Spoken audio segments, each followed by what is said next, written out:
Good morning students. आज हम कक्षा 12 की फिजिक्स के फर्स्ट चैप्टर का लेक्चर नंबर 5 लेकर आ रहे हैं आपके लिए। इसमें हमारा जो मुख्य बिंदु है वो विद्युत flux, electric flux. Electric flux क्या होता है? इलेक्ट्रिक फ्लक्स किसे कहते हैं?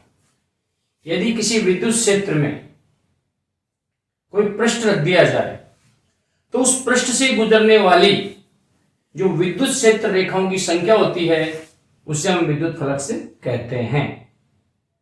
यानी विद्युत फ्लक्स, विद्युत क्षेत्र रेखाएं जो उस पृष्ठ से गुजरती हैं उसको हम कहते हैं विद्युत फ्लक्स। अब हम बात करेंगे, जैसे माना कोई विद्युत क्षेत्र है,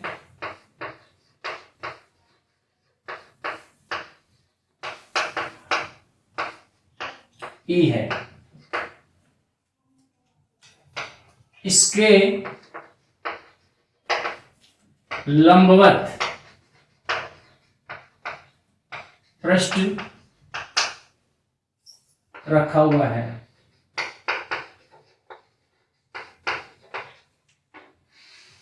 यह आपका विद्युत क्षेत्र है।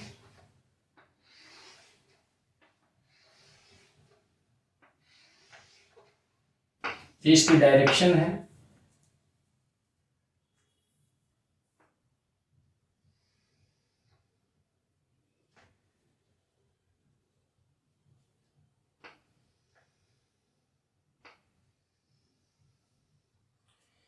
ये कोई पृष्ठ है।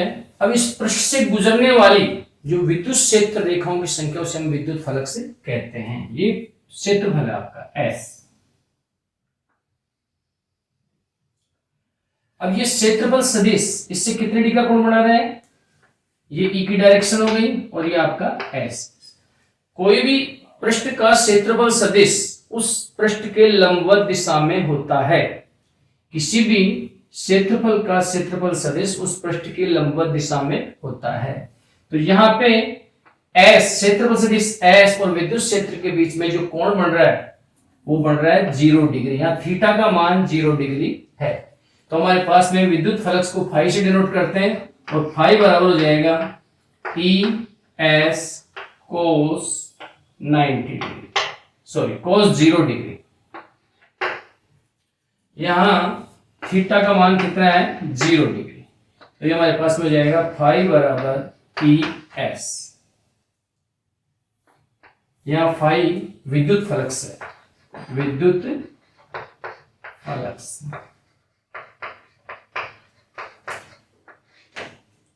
फाई को विद्युत फ्लक्स कहा गया है। अब हम बात करेंगे, यदि कोई पृष्ठ है जो थीटा डिग्री पे झुका है विद्युत क्षेत्र के साथ, कोई पृष्ठ, यही पृष्ठ है जो थीटा डिग्री के साथ झुका हुआ है,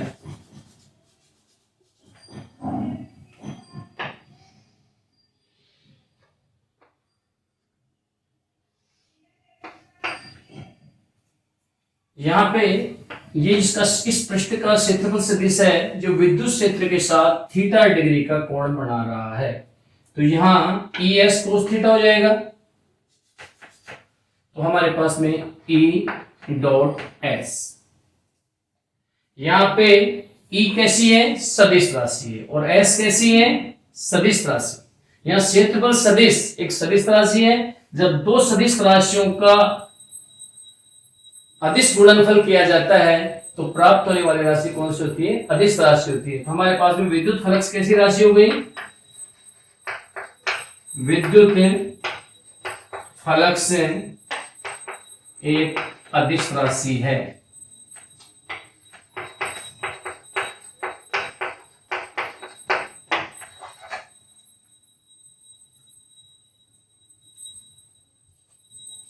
इसके बाद में यदि हम एक ऐसा पृष्ठ लेते हैं जो अनेक अल्पांश क्षेत्रफलों से बना हुआ है, तो उस स्थिति में हम विद्युत फ्लक्स का मान कैसे ज्ञात करेंगे?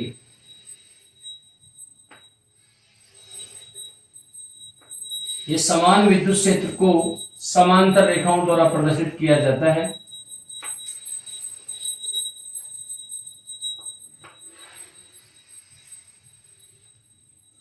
ये कोई पृष्ठ है जो विद्युत क्षेत्र में रखा हुआ है। अब इसको हम छोटे छोटे अल्पांश में विभाजित कर लेते हैं।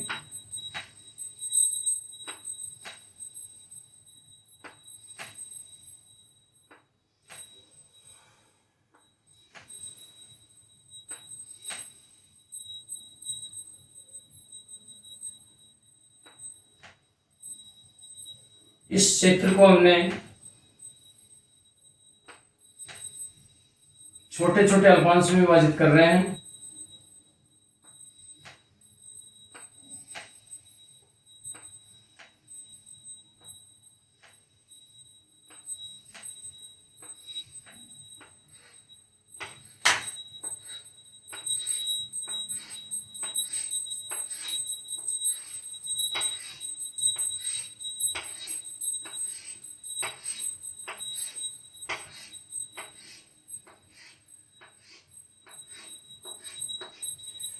इस पूरे पृष्ठ को हमने अनेक अल्पांश में कर लिया। इसमें ये एक अल्पांश लेते हैं जो विद्युत क्षेत्र के साथ थीटा डिग्री का कोण बना रहा है।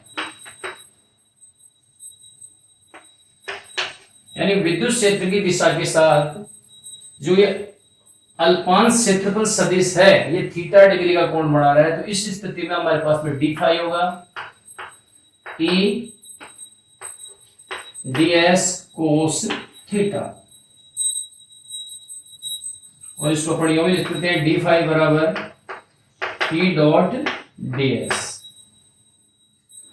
और हम अच्छी तरह से ये जानते हैं कि जब इस संपूर्ण पृष्ठ से गुजरने वाली क्षेत्र रेखाओं की संख्या, जिसे हम क्या कहते हैं विद्युत फ्लक्स कहते हैं, उसको ज्ञात करने के लिए क्या करेंगे, हम इसका समाकलन करेंगे। तो हमारे पास में फाई बराबर हो जाएगा समाकलन ऑफ डी फाई बराबर ई डी एस। तो ये हमारे पास में विद्युत फ्लक्स से, यदि एक पृष्ठ है जो अनेक अल्पांश क्षेत्रों से बना होता है, अगर वो किसी विद्युत क्षेत्र में रखा हुआ है तो उससे गुजरने वाला विद्युत फ्लक्स फाई बराबर integration of E dot D S के बराबर होता है। अब हम बात करेंगे विद्युत फ्लक्स के मात्रक की, विद्युत फ्लक्स के मात्रक की।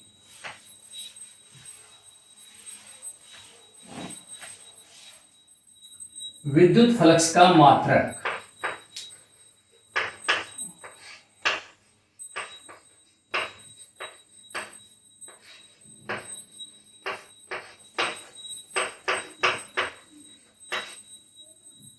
फाई बराबर ई एस, या ई विद्युत क्षेत्र है और एस क्षेत्रफल सदिश है।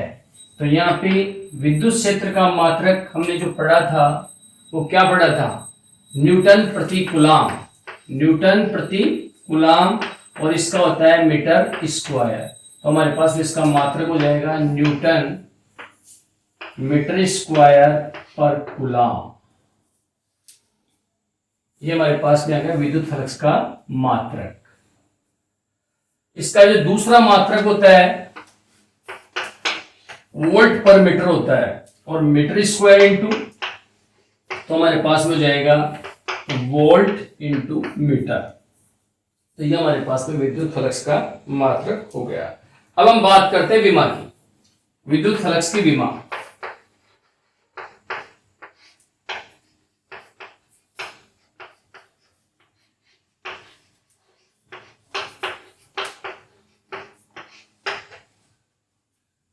फाई की विमा बराबर ई एस की विमा। ई की विमा यानी विद्युत क्षेत्र की तीव्रता की विमा लिखनी है अपने को। विद्युत क्षेत्र की तीव्रता क्या होती है, एफ बटा क्यू। तो हमारे पास में हो जाएगा m1 L1 T माइनस 2,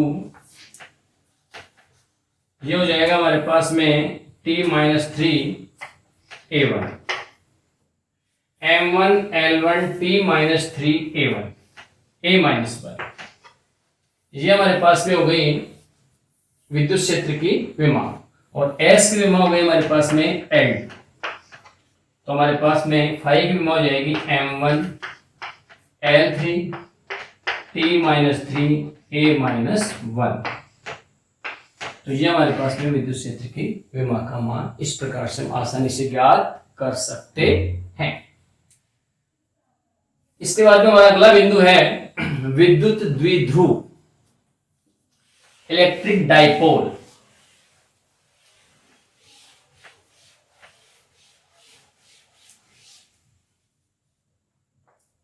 विद्युत द्विध्रुव, इलेक्ट्रिक डाइपोल।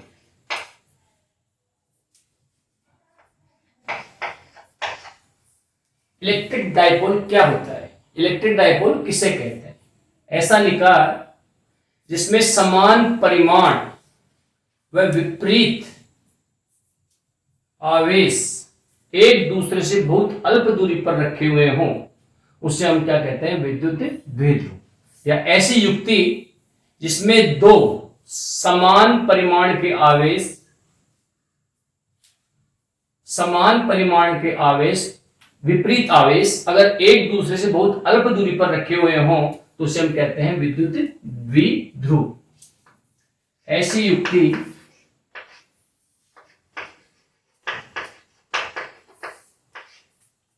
जिसमें समान परिमाण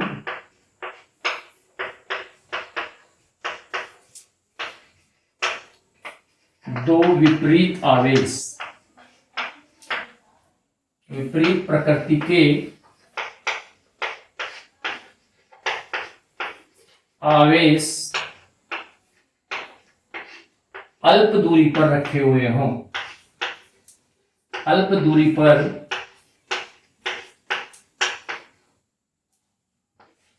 रखे हों, विद्युत द्विध्रुव कहलाती है। ऐसी युक्ति जिसमें समान परिमाण की दो विपरीत प्रकृति के आवेश अल्प दूरी पर रखे हो तो विद्युत द्विध्रुव कहलाती है, यानी इलेक्ट्रिक डाइपोल कहलाती है।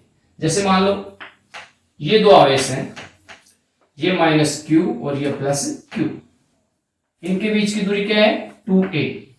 या 2a क्या है? बहुत छोटी दूरी है, और इसको हम कहेंगे द्विध्रुव। क्या कहेंगे? द्विध्रुव। और इसका जो मध्य बिंदु है उसे द्विध्रुव का केंद्र कहा जाता है। ये है द्विध्रुव का केंद्र।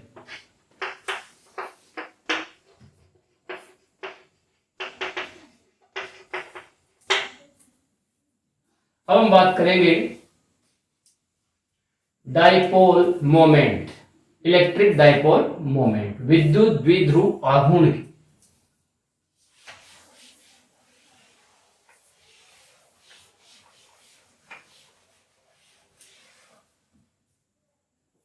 विद्युत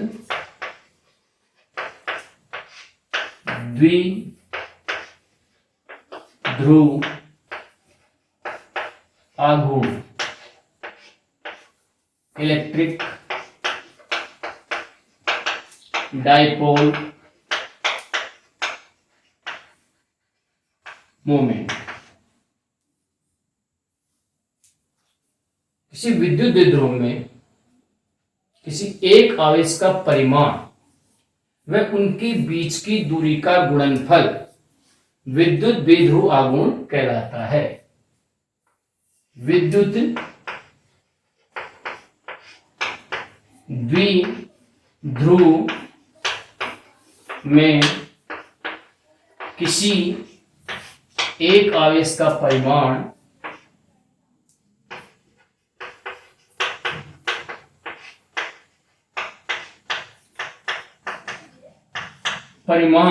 एवं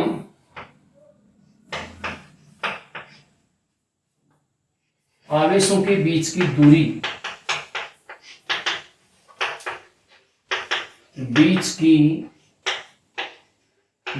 का गुणनफल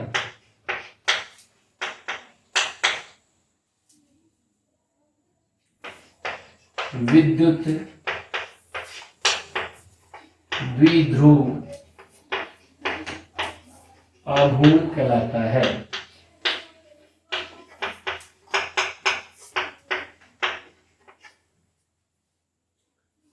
किसी विद्युत द्विध्रुव में किसी एक आवेश का परिमाण एवं आवेशों के बीच की दूरी का गुणनफल विद्युत द्विध्रुव आघूर्ण कहलाता है।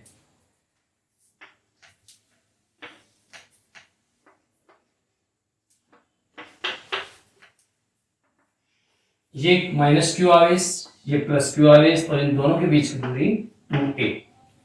तो विद्युत द्विध्रुव आघूर्ण P बराबर हो जाएगा Q into 2a, Q into 2a। यहां विद्युत द्विध्रुव आघूर्ण एक सदिश राशि है, एक सदिश राशि है और इसकी दिशा, विद्युत द्विध्रुव आघूर्ण की दिशा हमेशा ऋणावेश से धनावेश की ओर होती है। यानी P की दिशा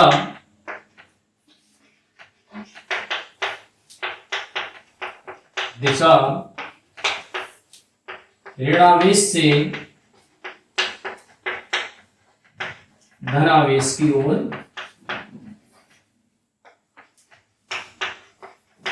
होती है। अब हम बात करेंगे विद्युत द्विध्रुव आघूर्ण, विद्युत द्विध्रुव के कारण उसकी अक्षीय स्थिति में r दूरी पर कोई बिंदु है, उस बिंदु पर विद्युत क्षेत्र की तीव्रता ज्ञात कैसे करेंगे। तो सब हम स्टार्ट करते हैं।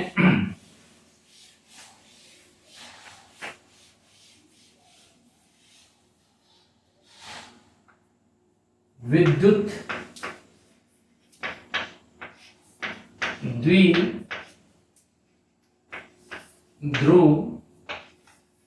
के अक्ष पर उसके अक्ष पर केंद्र से r दूरी पर स्थित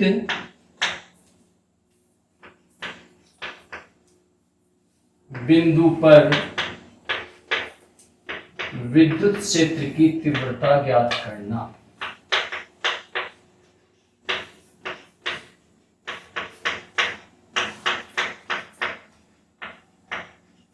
माना ये कोई विद्युत द्विध्रुव है जिसका ये माइनस क्यू आवेश और ये प्लस क्यू आवेश, इन दोनों के बीच में 2a दूरी है। ये इसका केंद्र O है, विद्युत द्विध्रुव का केंद्र है। और इस केंद्र से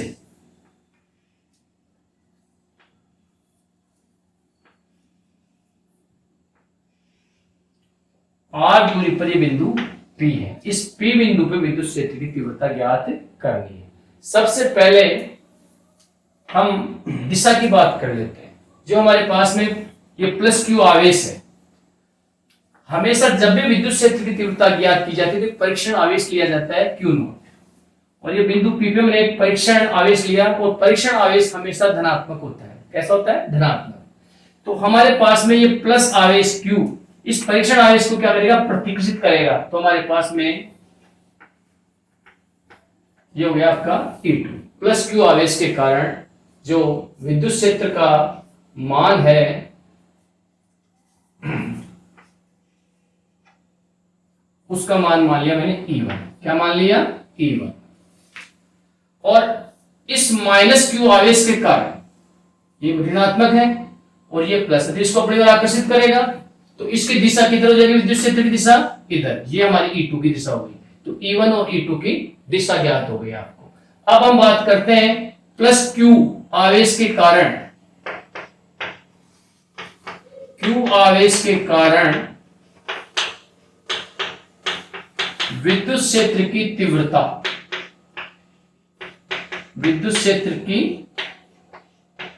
तीव्रता E1, और ये मान आएगा हमारे पास में 1/4 pi epsilon not Q upon, अब यहां से यहां की दूरी, ये दूरी कितनी है आपकी R, और ये दूरी आपकी A, तो ये दूरी हो जाएगी हमारे पास में R माइनस A का square, 1/4 pi epsilon not Q upon R minus A का होल स्क्वायर।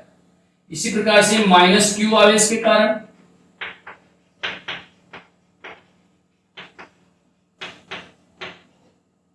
विद्युत क्षेत्र की तीव्रता